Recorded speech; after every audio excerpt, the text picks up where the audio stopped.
Hello po, kumusta po kayong lahat? Sa mga minamahal ko pong subscribers, sana'y nasa mabuti po kayong kalagayan.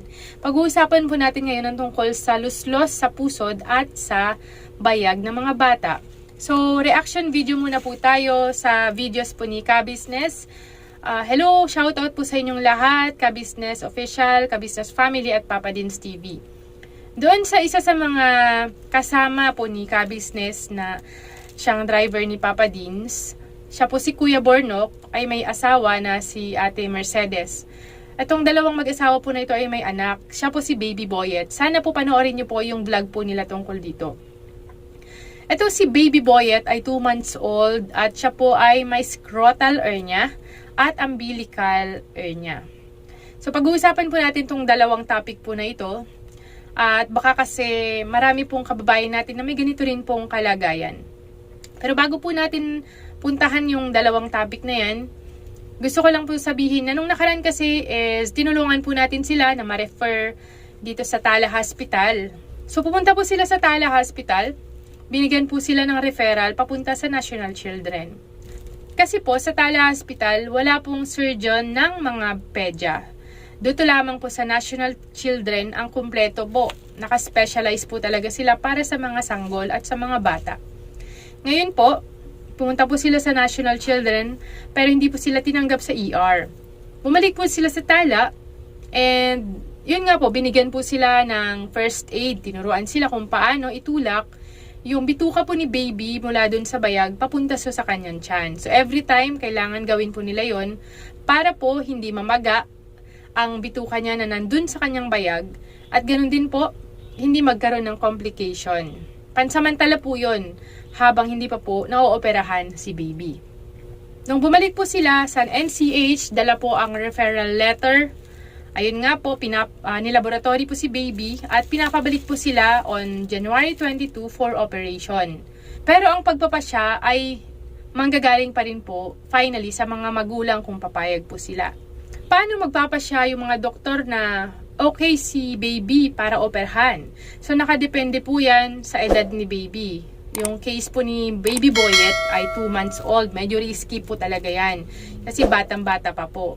At ano pa, bukod sa edad, yung kalusugan po ni baby, medical history, anong klaseng luslus po yan.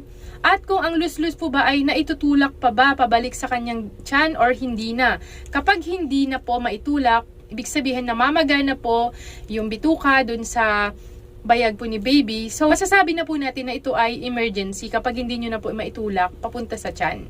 So, nakadepende pa rin po sa lagay ni baby kung talagang pwede na siyang maoperahan. Pero, ang decision ay nasa inyo pa rin pong mga magulang kung papaoperahan nyo po siya o hindi. Yan po Kuya Bornok. Sana po ay naunawaan po ninyo. So, dito na po tayo sa topic. Ano po ba yung luslos sa pusod? Ayun, sa lahat po ng mga magulang na may ganitong mga anak, pakinggan nyo po ito. Ang luslos sa pusod ay tinatawag pong umbilical hernia. Ito po ay nangyayari kapag yung isang bahagi ng bituka ng bata or ng meron po dito ay lumusot dun sa pinaka umbilical ring. Okay? Papunta po dun sa ilalim po ng balat. Mapapansin nyo po yun kapag dun sa mismong pusod ay meron pong nakaumbok na parang bukol pero malambot. Yun po, ibig sabihin meron po siyang luslos sa pusod or dun sa kanyang belly button. Common po ang umbilical hernia sa mga bata na mga babae at ganoon din po sa mga premature baby. Ang umbilical hernia ay nangyayari kapag hindi completely nagsara po yung umbilical ring po ni baby. Di ba po yung baby, may umbilical cord po yan na nakakonect sa placenta ni mommy.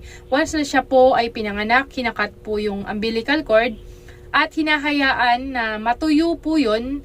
At kapag hindi po completely na nagsara po yung kanyang pusod, yon possible na magkaroon po siya ng hernia.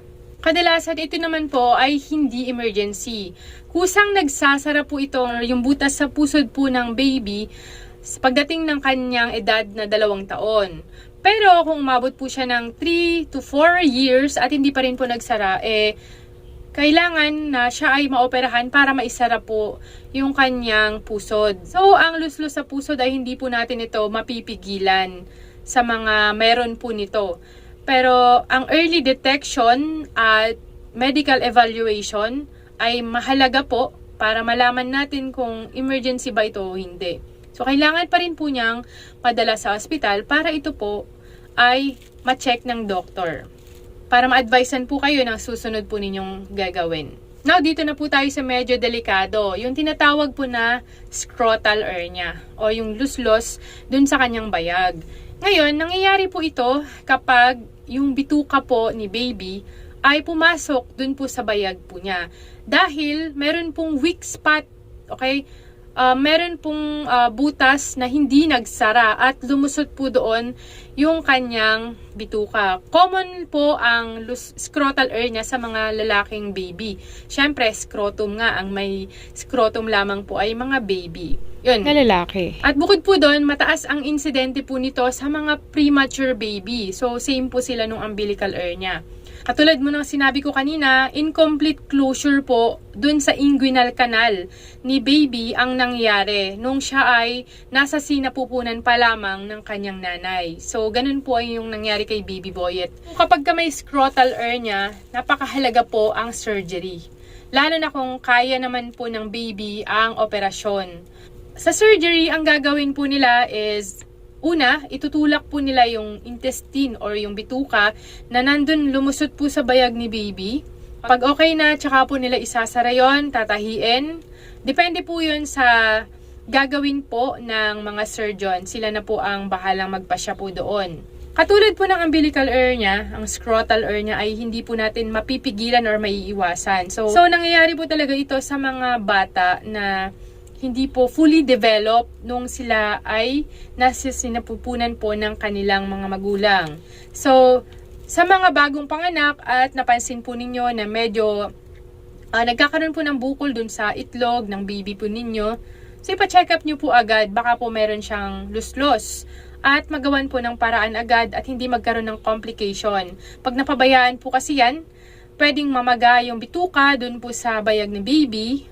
Ang mangyayari, mahihirapan na silang itulak ito papunta dun sa kanyang abdomen. Pagka namaga, pwedeng mamatay po yung bituka ni baby at makakat yung blood flow doon at yun po yung delikado. So, bago pa po yun, once na may mga bukol po si baby sa itlog, ganun din po sa pusod at sa anumang part ng kanyang katawan, ay mapacheck up nyo po ito agad para maaga pa lang ay malunasan po ang anumang uri ng complication. Kaya tips ko po kay Kuya Bornok at Ate Mercedes, okay, lakasan nyo po ang loob ninyo.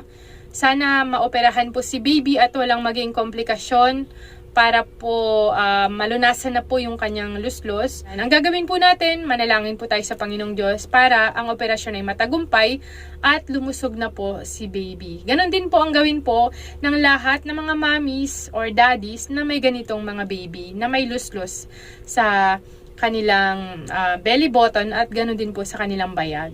Lagi nating tatandaan, prevention is better than cure. So, kung nakinabang po kayo, sana po i-subscribe, like, share, at click nyo po yung notification bell para po updated po kayo sa lahat ng mga future uploads ko po. Mag-comment din po kayo ng question ninyo. Sige po, hanggang dito na lamang. Ingat po kayong lagi. Bye-bye!